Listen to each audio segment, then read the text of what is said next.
ಕೋಲಾರ ತಾಲೂಕಿನ ಹೀಲಂನ honesty Methodist ದೇವಾಲಯದಲ್ಲಿ good Friday ಪ್ರಯುಕ್ತ ಅಧ್ಯಕ್ಷರಾದ ರಿವರೆಂಟ್ ಜಯಪ್ರಕಾಶ್ ಅವರ ನೇತೃತ್ವದಲ್ಲಿ ವಿಶೇಷ ಪ್ರಾರ್ಥನೆ ನಡೆಯಿತು. ಈ ಸಂದರ್ಭದಲ್ಲಿ S Samuel, Jopaul, Prasannakumar, Harris, Sushman, Chetan, Nikhil, Simon, Vinutha Kumari, Nischal, Abhi ಮತ್ತು ಸಮುದಾಯದವರು ಇದ್ದರು. ನನ್ನ ಹೆಸರು ಸ್ಯಾಮ್ಯುಯಲ್ ಅಂತೇಳಿ ಹೀಲೆಂ ಸಭೆಯ ಸಭಾಪಾಲನಾ ಸಮಿತಿಯ ಮುಖಂಡ ಮತ್ತು ಈ ಗ್ರಾಮದಲ್ಲಿ ನಾವು 2022 ವರ್ಷಗಳ ಹಿಂದೆ ನಾವಿಲ್ಲಿ ಆರಾಧನೆಗಳನ್ನು ನಡೆಸ್ತಾ ಇದ್ದೀವಿ. ಇದ್ರ ಮೊದಲು ನಮ್ಮದು ಹಳೆಯ ಸಭೆ ಇತ್ತು ಮತ್ತು ಈ ಒಂದು ದಿವಸ ಶುಭ ಶುಕ್ರವಾರ ಎಂಬುದಾಗಿ ನಾವು ಆರಾಧನೆಯನ್ನು ನಡೆಸ್ತೀವಿ. ಅದೇನೆಂದರೆ ಯೇಸುಸ್ವಾಮಿಯವರು ತನ್ನ ಪ್ರಾಣವನ್ನು ಶಿಲುಬೆ ಮೇಲೆ ಕೊಟ್ಟಂತ ದಿನವಾಗಿರುತ್ತದೆ. ಅಂದು ಆತನು ಕಲ್ವರಿ ಗುಡ್ಡದ ಮೇಲೆ ತನ್ನ ಪ್ರಾಣ ತ್ಯಾಗ ಮಾಡುವಾಗ 7 ವಾಕ್ಯಗಳನ್ನು ಆತ ನುಡಿತಾನೆ. ಆ 7 ವಾಕ್ಯಗಳು ಸಪ್ತವಾಕ್ಯಗಳು ಅಂತ ನಾವು ಕರಿತೀವಿ. ಆ ಸಪ್ತವಾಕ್ಯಗಳನ್ನು ಧ್ಯಾನ ಮಾಡುವುದೇ ಈ ದಿನದ ಆರಾಧನೆ ಆಗಿರುತ್ತದೆ.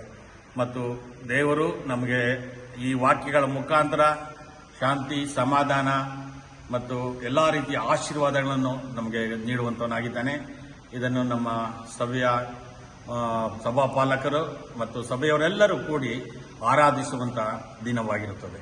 ಪ್ರತಿ ದಿವಸ ಸಂಜೆ 6 ಗಂಟೆಗೆ ಆರಾಧನೆಗೆ ಬರ್ತೀವಿ, ದೇವರನ್ನು ಆರಾಧಿಸ್ತೀವಿ ಮತ್ತು ದೇವರ ವಾಕ್ಯವನ್ನು ನಾವು ಕೇಳ್ತೀವಿ. ಮತ್ತು ಕಳೆದ ಗುರುವಾರದ ಸಂಜೆ ಯೇಸುಸ್ವಾಮಿಯವರು ಶಿಷ್ಯರ ಪಾದಗಳನ್ನು ತೊಳೆದು ತನ್ನ ಒಂದು ಅದ್ಭುತ ಕಾರ್ಯವನ್ನು ಮಾಡಿದ್ದನ್ನು ನಾವು ನೆನೆಸ್ತೇವೆ.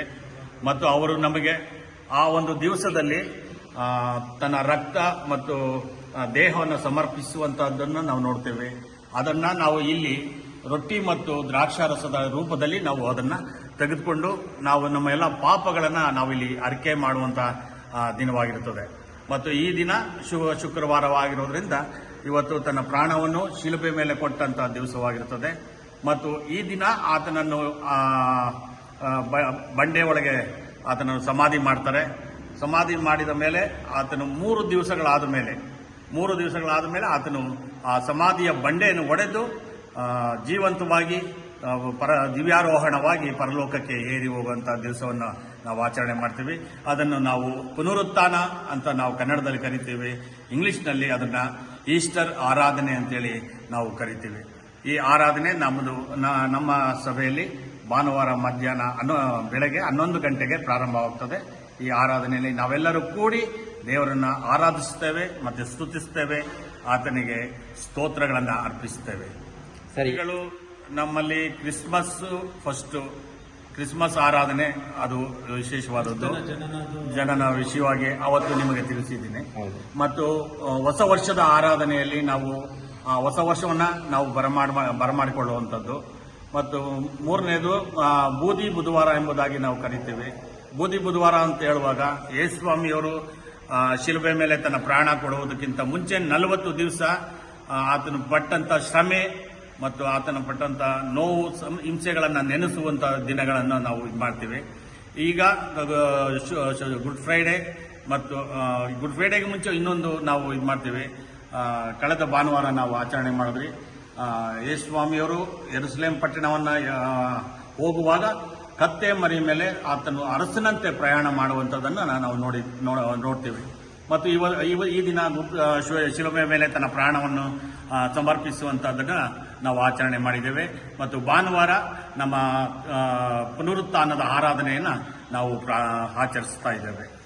ಇದಾದ ಮೇಲೆ ಮುಂದಿನ ತಿಂಗಳಿನಲ್ಲಿ ನಾವು ಸುಗ್ಗಿ ಆರಾಧನೆ ಅಂತ ಹೇಳ್ಬಿಟ್ಟು ನಾವು ಮಾಡ್ತೀವಿ.